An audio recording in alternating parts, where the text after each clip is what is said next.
This day Today. This day in Black history. Today is Karl Giesing's birthday. And that's in the history of... He is approximately 56 years old. He will not divulge his real age. I heard he was 22. 29 for 10 years, I believe. I think it's more like 13 years now. Just causing trouble outside. I have to ask him to leave like 10 times. When I first met Karl. Now, when did you first meet Karl? Because I've always wondered about that. I know how I first met Karl. How did you first meet Karl? At Tower Records. Karl worked in the classical department. Showed up 2.5 hours late for his shift every single day. Shocking. No, it was only 2 hours. And he begrudgingly priced classical CDs all day long while talking about Nazis. And I think now in 2007, I owe Karl approximately $1,500 for all the times that he lent me money for lunch at the poorhouse, which was almost every single day. $1,500. It was a lot of burgers and a lot of complaining. Wow. Jessica, when did you first meet Karl? Well, it's funny because I have been distracted from my own story by your story. Because when did I first meet you? It was at Tower Records. And it was when Dennis... No, it wasn't. No. When Dennis Cooper... We were set up on a date. That's how you and I first met. Come on, Rylan. That's a secret. No, it was... No, That's a true story. And Jessica comes in and she's wearing a Sonic Youth t-shirt and has these giant dreadlocks, and I thought she was the hottest woman I've ever seen in my life.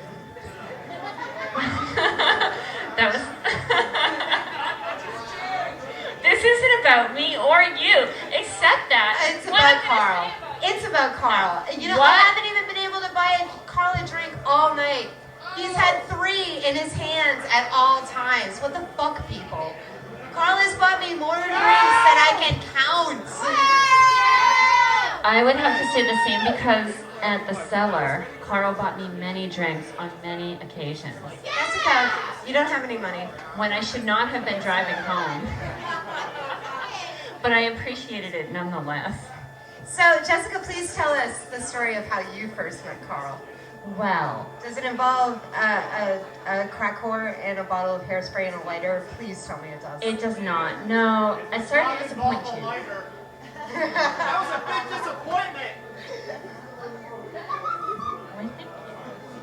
I think it was in the year 1996, and I was invited to a house in Mission Hill where Peter Beck lived, and I forget who actually invited me over there.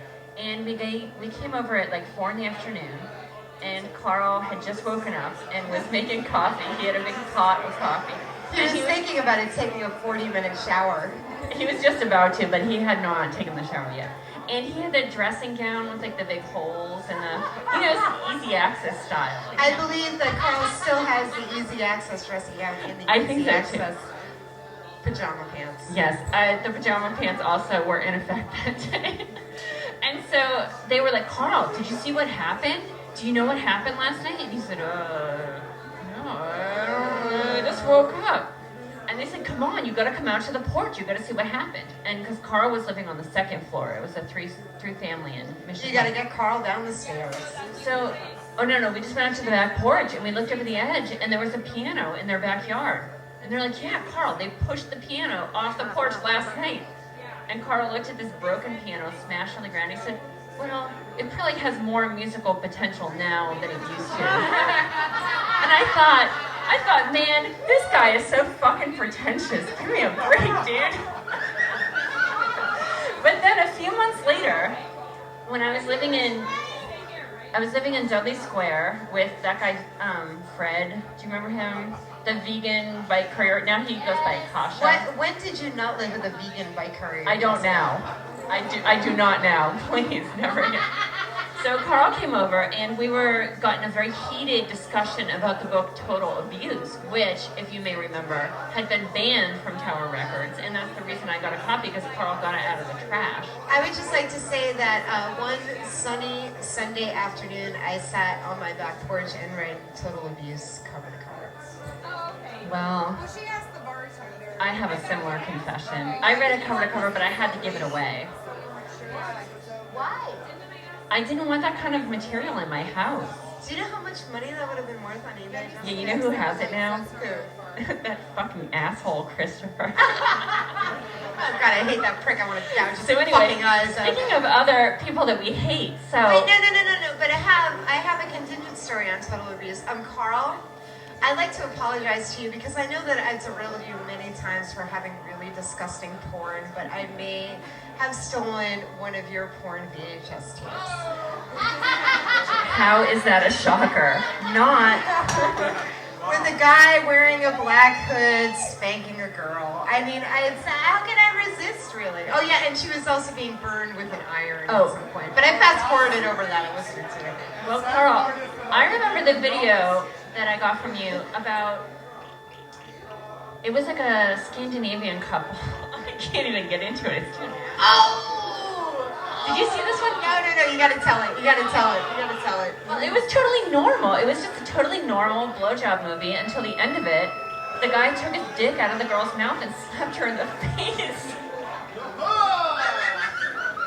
That's the most controversial thing you've seen on a porn No! VHS with Karl. No, Oh, all right. come on, Jessica. Well, listen, I was never in the I'll be room. watching a strawberry shortcake video.